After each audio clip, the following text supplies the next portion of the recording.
ছেলেটা সাথে সাথে ডেথ হয়ে গেছে। এখানে ওরা লালমনিরহাট হাসপাতালে নেয়নি। ছেলেটার নাম হচ্ছে সুমন। মাথার মধ্যে উঠাইয়া মাথা এইরকম ভাগ করছে দুইটা, কয়টা সিলাই যে দিল। আমি রংপুর থেকে সকালে আসি। আজকে তেলিপাড়ায় শাবলের আঘাতে যে একজন মৃত্যু হয়েছে এই বিষয়টা একটু জানতে চাচ্ছিলাম। এটা জমি নিয়ে বিষয়, নিজেদের অফিসের মধ্যে আপন ভাই, জি এদের জমি নিয়ে বিষয়। এরা মারামারি হয়েছে, মারামারি করার পরে এক পক্ষ আহত হয়েছে, হওয়ার পরে হসপিটালে ভর্তি ছিল। জি চিকিৎসাধীন অবস্থায় মারা গিয়েছেন। এ সংক্রান্তে অলরেডি আইনগত ব্যবস্থা গ্রহণ করা হয়েছে। জি আমরা নিয়মিত মামলা রুজু হয়েছে, হত্যা মামলা। জি পাশাপাশি দুইজন আসামিকে গ্রেপ্তার করা হয়েছে। ওই যে মূল ওর আপন যে ভাই, যার সাথে বিরোধ, যারা মারামারি ঘটনার সাথে জড়িত, জি জি সহ আরেকজনকে গ্রেপ্তার করা হয়েছে। আইনগত প্রক্রিয়া চলমান, বাকি আসামি গ্রেপ্তারের অভিযান অব্যাহত আছে। আচ্ছা, জি ধন্যবাদ আপনাকে। জি জি জি, আসসালামু আলাইকুম। লালমনিরহাটে জমি নিয়ে বিরোধ, বনের শাবলের আঘাতে মৃত্যু হলো ভাইয়ের। হ্যাঁ সুপ্রিয় দর্শক, ঠিকই শুনেছেন। লালমনিরহাটের তেলিপাড়ায় জমি জমা সংক্রান্ত বিরোধের জেরে চাচাতো বোনের শাবলের আঘাতে প্রাণ হারিয়েছেন সুমন নামের এক যুবক। শুক্রবার রাতের এই হামলায় গুরুতর আহত সুমন শনিবার সকালে রংপুর মেডিকেল কলেজ হাসপাতালে চিকিৎসাধীন অবস্থায় মারা যান।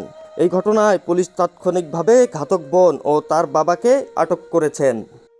লালমনিরহাট শহরের তেলিপাড়া এলাকার বাসিন্দা আব্দুস সাত্তারের ছেলে সুমনের পরিবারের সাথে তার চাচা আব্দুস সোবাহানের পরিবারের দীর্ঘদিনের জমি সংক্রান্ত বিরোধ ছিল। স্থানীয় সূত্রে জানা গিয়েছে, এই বিরোধের জের ধরে শুক্রবার 10 এপ্রিল রাতে উভয় পক্ষের মধ্যে তীব্র বাকবিতণ্ডা শুরু হয়। এক পর্যায়ে তা হাতাহাতি, রক্তক্ষয়ী সংঘর্ষে রূপ নেয়। পরে সংঘর্ষ চলাকালীন চাচাতো বোন রেজিনা বেগম একটি ধারালো শাবল দিয়ে সুমনের ওপর হামলা চালান। শাবলের আঘাতে সুমনের মাথার ও শরীরের গভীর ক্ষত সৃষ্টি হলে তিনি রক্তাক্ত অবস্থায় মাটিতে লুটিয়ে পড়েন।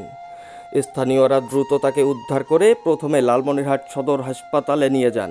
তবে সুমনের অবস্থা আশঙ্কাজনক হওয়ায় চিকিৎসকরা তাকে উন্নত চিকিৎসার জন্য রংপুর মেডিকেল কলেজ হাসপাতালে স্থানান্তর করেন। সেখানেই চিকিৎসাধীন অবস্থায় শনিবার সকালে মৃত্যু হয় সুমনের। সুমনের মৃত্যুর খবর ছড়িয়ে পড়লে এলাকায় শোকের ছায়া নেমে আসে। এই ঘটনায় নিহতের পরিবারের পক্ষ থেকে লালমনিরহাট সদর থানায় একটি লিখিত অভিযোগ দায়ের করা হয়। অভিযোগ পাওয়ার পরপরেই অভিযানে নামে সদর থানা পুলিশ। ঘটনার সাথে জড়িত থাকার অভিযোগে সুমনের চাচা আব্দুস সোবাহান এবং তার মেয়ে রেজিনা বেগমকে আটক করা হয়েছে। এই বিষয়ে লালমনিরহাট সদর থানার ভারপ্রাপ্ত কর্মকর্তা ওসি তদন্ত সজীব ঘটনার সত্যতা নিশ্চিত করে সাংবাদিকদের জানান, আমরা সুমন হত্যার প্রাথমিক অভিযোগের এজাহার পেয়েছি। সেই মোতাবেক অভিযুক্ত বাবা ও মেয়েকে আটক করা হয়েছে এবং মামলার পরবর্তী আইনি প্রক্রিয়া চলমান রয়েছে। ঘন্টাটা দিয়ে পটাশ করে দিয়ে দিচ্ছে, মার দেওয়ার সাথে আমার ছেলে এখানে এইটার উপরে পড়ে গেল। এআই রাজীব, খবর লালমনিরহাট।